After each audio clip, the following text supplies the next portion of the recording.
বিসমিল্লাহির রহমানির রহিম। আসসালামু আলাইকুম।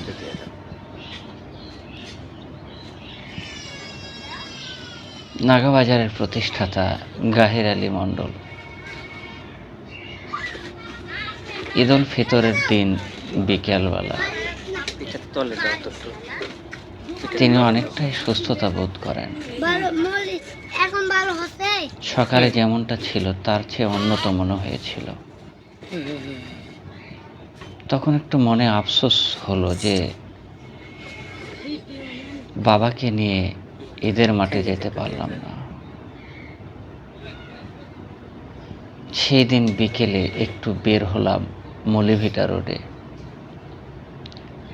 নাগাবাজার থেকে শুরু হয়ে মলিভিটায় শেষ হওয়া রাস্তা দিয়ে হেঁটে যাচ্ছিলাম। পথিমধ্যে দু একজনের বাসায় উঠলাম, কথাবার্তা বললাম। সবাই আমার বাবার কথা জিজ্ঞেস করেন। আমি আর কি বলবো বাবার কথা। বাবা আর ফিরবেন কিনা সেটা নিয়ে সন্দেহান ছিলাম। রাস্তা দিয়ে আমার ছেলেকে নিয়ে হাঁটছিলাম আর ভাবছিলাম এই যেন আমার বাবা নেই, এই কলটুকু আমার কাছে চলে আসবে। বিকেলে হাঁটতে বের হলাম, খুব খারাপ লাগছিল।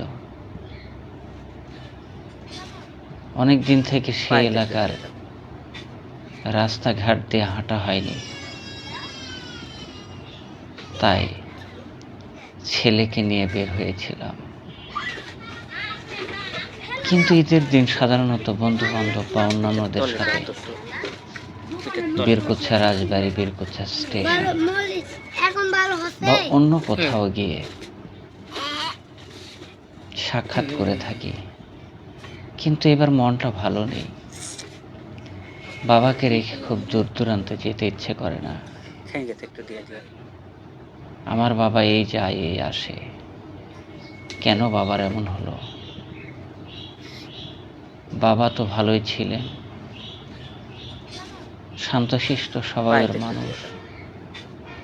এক কাপ চা, একটা বিস্কিট আর মানুষের সাথে গল্প করেই তার জীবনের বেশিরভাগ সময় অতিবাহিত হয়েছে। আমরা ছেলেরা মেয়েরা যতটুকু পারি তাকে হেল্প করেছি।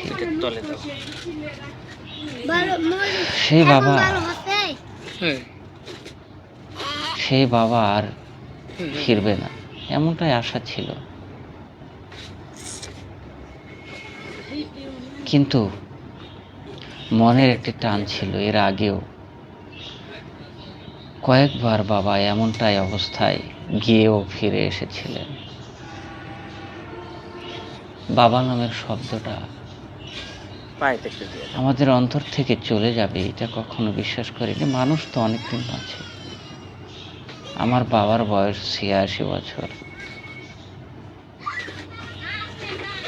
মানুষ তো ১০০ বছর মাঝে। আর কিছুদিন বেঁচে থাকলে বাবা আরো অনেক কিছুই দেখতে পারতেন, কিন্তু মনে হয় সেই সৌভাগ্য আর নেই। এই ধরনের চিন্তা ভাবনা করছি আর রাস্তা দিয়ে হাঁটছি। ছেলে আমাকে বারবার প্রশ্ন করছে, বাবা তোমার মন খারাপ কেন? ৮.৫ বছরের বাচ্চা আর কি বুঝবে আমার মনের বিষয়। আমি বেড়াতে যাচ্ছি বাধ্য হয়ে ছেলেকে নিয়ে। সেও কিছু জোর আপত্তি করছিল। কারো বাসায় নয়, রাস্তা দিয়ে হাঁটাহাঁটি। কারো বাসায় নাস্তা খাওয়ার জন্য নয়, যেমনটা প্রতি বছরই করা হতো। কোথাও না কোথাও যেতাম, পায়েস, লাচ্চা, সেমাই এগুলো খেতাম। কিন্তু এবার বাড়ির অংশটুকু খেয়ে এভাবেই দিনটা কাটিয়ে দিলাম। সর্বদাই আমার চিন্তা একটাই, আমার বাবা গাহির আলী মণ্ডল, নাগাবাজারের প্রতিষ্ঠাতা, কখন যেন মারা যান। তার স্বপ্ন দেখা এবং তার বাস্তবায়ন করাটা খুবই কঠিন। যদিও তিনি জীবিত অবস্থায় অনেক কিছুই দেখে গেছেন। আমরা চাচ্ছিলাম আরো কিছুদিন, আরো কিছুদিন দেখে যাক, কিন্তু না, অবশেষে বাবা 24শে মার্চ 2026 বেলা 3:20 এই পৃথিবীর মায়া ছেড়ে চলে গেলেন।